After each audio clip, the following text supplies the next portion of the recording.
Posthuman atau makhluk pasca manusia adalah kita, ataupun keturunan atau anak cucu kita yang sudah melangkah selangkah lebih maju dalam tangga evolusi semesta, dan tidak bisa lagi disebut manusia atau Homo sapiens.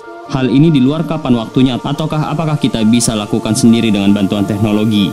Sebelum kita membahas posthuman lebih jauh, kita mundur beberapa langkah dulu untuk membahas transisi dari manusia menjadi posthuman atau pasca manusia. Dan transisi atau tahapan ini disebut tahapan transhuman atau manusia peralihan.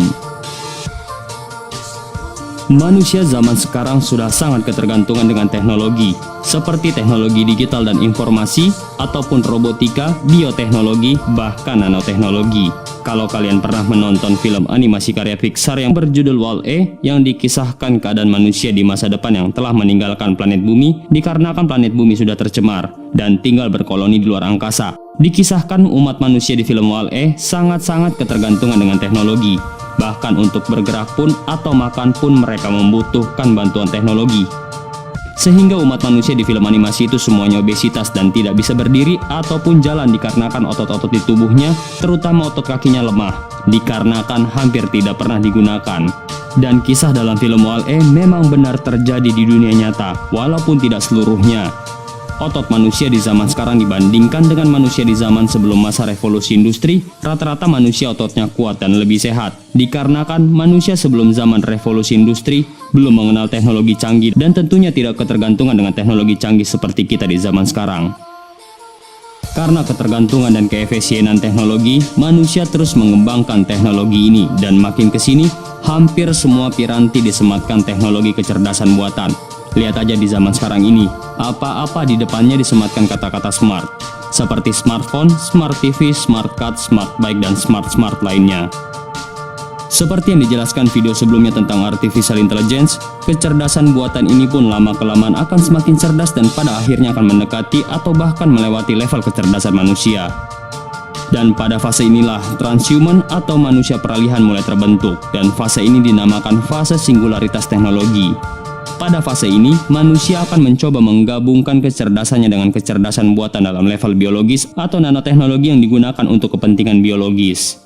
Dan di fase singularitas teknologi ini, yang dimana manusia telah mempunyai teknologi nano dengan kecerdasan buatan, teknologi ini digunakan dalam dunia medis untuk melakukan penyembuhan-penyembuhan yang di zaman sekarang sangat susah atau tidak mungkin dilakukan. Bayangkan sebuah nanoteknologi cerdas dalam peredaran darah kita yang bisa mengatur kadar oksigen tubuh sewaktu kita berolahraga, atau tulang manusia telah berbahan dari nano yang bisa sembuh dengan sendirinya ketika patah, atau nanoteknologi yang dimasukkan ke dalam otak manusia, sehingga manusia bisa melakukan browsing internet langsung dari pikirannya dan bisa chatting-chattingan tanpa harus menggunakan HP, kalau bahasa gaibnya telepati.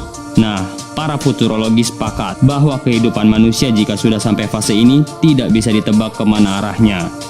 Dan di fase ini pun akan terus berjalan dan perkembangan teknologi berlari semakin cepat, sehingga manusia semakin lama akan semakin menjadi makhluk hidup yang lain, karena manusia itu sendiri sudah menyatu dengan teknologi. Bisa dibilang bukan manusia, bukan juga komputer. Di film Transcendence divisualisasikan secara baik tentang manusia spesies baru ini atau posthuman. Di film itu diceritakan seorang profesor yang kesadarannya diupload ke dalam komputer dan internet, dan kemudian dia hidup dengan kesadarannya di dalam dunia digital itu. Hidup hanya dengan kesadaran, tanpa tubuh, daging, dan tulang. Inilah salah satu bentuk makhluk posthuman, karena kemungkinan makhluk posthuman bisa mempunyai bermacam-macam bentuk, mulai dari bentuk seperti selayaknya robot atau cyborg, ataupun berbentuk full digital. Di fase inilah khayalan-khayalan manusia di luar logika bisa terjadi. Di fase ini, manusia akan hidup lebih lama, atau bisa dikatakan hidup abadi, dikarenakan nanoteknologi digunakan untuk anti-aging atau untuk regenerasi sel-sel atau self-healing. Di fase ini pula, hal-hal tidak mungkin menjadi mungkin, atau mungkin kalimat tidak mungkin tidak akan terpakai lagi dikarenakan mungkin di fase ini semua hal menjadi mungkin. Mungkin tidak bisa dibayangkan bagaimana kehidupan manusia jika mulai memasuki atau sudah masuk fase transisi manusia ke posthuman ini. Menurut para futuris seperti Elon Musk ataupun Stephen Hawking, fase transhuman perlahan-lahan mendekat dan tidak butuh waktu lama lagi untuk manusia memasuki fase ini, kurang dari 40 tahun. Dilihat dari perkembangan teknologi saat ini dan potensi teknologi yang bisa membuat manusia menjadi posthuman. Dan inilah beberapa teknologi itu. Cryonics. Cryonics diciptakan oleh Carl Werner pada tahun 1965. Kata cryonics diambil dari bahasa Yunani yaitu cryo, yang berarti dingin. Alcor Life Extension Foundation menawarkan kepada siapa saja yang tertarik dan berminat untuk dihidupkan kembali dalam tanda kutip beberapa puluh tahun, ratusan, bahkan ribuan tahun kemudian dengan teknologi cryonics. Dengan proses pembekuan sebagian atau seluruh tubuh pasien dengan temperatur yang sangat rendah, yaitu di bawah minus 100 derajat Celcius, dengan harapan bisa dipulihkan atau dihidupkan kembali di kemudian hari jika sains dan teknologi sudah mungkin untuk melakukannya. Kriteria kematian atau dinyatakan mati hampir selalu dikira yaitu berhentinya detak jantung. Tapi sebenarnya kematian adalah matinya seluruh sel-sel pada tubuh manusia, termasuk sel-sel yang berada di otak. Biasanya diperlukan waktu beberapa jam saja untuk semua sel mati pada suhu ruangan, termasuk sel otak.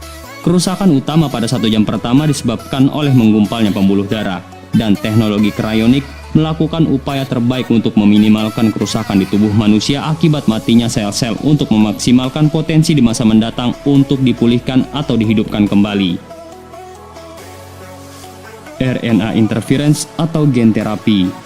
Gen terapi adalah suatu teknik terapi yang digunakan untuk memperbaiki dan mengganti gen-gen mutan atau gen-gen abnormal atau cacat yang bertanggung jawab terhadap munculnya suatu penyakit yang bisa menyebabkan kerusakan pada tubuh. Gen terapi dan RNA interference bisa secara selektif melumpuhkan gen-gen cacat tersebut, dan proses ini secara bersamaan bisa memberikan kemampuan untuk memanipulasi kode genetik kita sendiri yang belum pernah terjadi sebelumnya. Dengan mengalahkan kode genetik untuk metabolisme protein tertentu, para saintis sudah mampu membuat tikus tetap langsing seberapapun makanan yang dimakan tikus tersebut. Dan penyakit yang diderita oleh atlet legenda yang bernama Love Gehrig yang bernama ALS diinjek ke dalam tikus, dan tikus yang mengidap penyakit ALS ini sembuh dengan gen terapi. Dan dibutuhkan hanya beberapa tahun ke depan sampai kita bisa mengembangkan gen terapi ini dan diterapkan kepada manusia dan juga menyembuhkannya. Kemampuan gen terapi tidak hanya itu, contohnya untuk memusnahkan sel-sel kanker, atau terapi gen untuk memperlambat penuaan atau anti-aging, bahkan memberhentikan proses penuaan terhadap manusia. Dan teknologi selanjutnya adalah brain reverse engineering dan neuroengineering. Dengan teknologi brain machine interface ditambah dengan mesin MRI dan dikombinasikan dengan semua teori-teori hebat yang pernah ada tentang otak manusia, para pakar dan ahli bisa mempelajari dan memahami cara kerja neuron-neuron dan juga struktur-struktur neural otak manusia yang sangat rumit, bukan cuma otak-otak hewan-hewan pengerat. Kemudian dengan pendekatan brain reverse engineering dengan cara mempreteli otak dan kemudian disatukan kembali ke bentuk utuh, dan lalu dipelajari lagi cara kerjanya sebagai satu sistem menyeluruh. Kini pengetahuan dan pemahaman para ilmuwan tentang otak manusia dan juga fungsi serta cara kerjanya semakin luas dan semakin dalam. Pendekatan brain reverse engineering bisa dilakukan dengan cara membedah otak manusia, entah itu manusia yang masih hidup atau otak donor dari orang yang baru saja meninggal, yang kemudian otak itu dijaga agar tetap segar dengan kurun waktu yang relatif cukup untuk melakukan proses brain reverse engineering ini. Lewat teknik neuroengineering, bagian-bagian terkecil struktur otak, contohnya hipokampus, sekarang ini sudah bisa dibuat tiruannya, yaitu neuroprosthesis dalam bentuk chip komputer, yang sewaktu diuji coba terbukti berfungsi dengan sangat baik. Tapi eksperimen ini pada tahap awalnya hanya dipraktikkan pada hewan pengerat macam tikus. Masih dibutuhkannya waktu untuk seluruh otak manusia bisa dibuat tiruannya dan akan berbentuk super chip komputer. Dan jika otak kita beserta kesadarannya sudah bisa diubah menjadi bentuk data komputer kuantum dan dimasukkan ke dalam sebuah chip berteknologi komputer kuantum, dan kemudian chip itu dipasang atau diinstal ke dalam tubuh robot android atau tubuh humanoid, dan kemudian otak beserta kesadaran kita bersinergi dengan artificial intelligence yang lain, maka kecerdasan kita akan meningkat terus-menerus jauh tanpa batasan. Bukan cuma itu aja, biarpun tubuh biologis kita sudah hancur, tapi kita bisa tetap hidup dengan tubuh robot humanoid kita, dengan kesadaran kita yang tetap sebagai manusia. Bayangkan dengan tubuh ini, kita tidak akan terluka, tidak bisa sakit, tidak bisa tua, dan tidak akan pernah mati. Contoh premis teknologi ini diangkat di dalam film Transcendence dan juga film Chappie.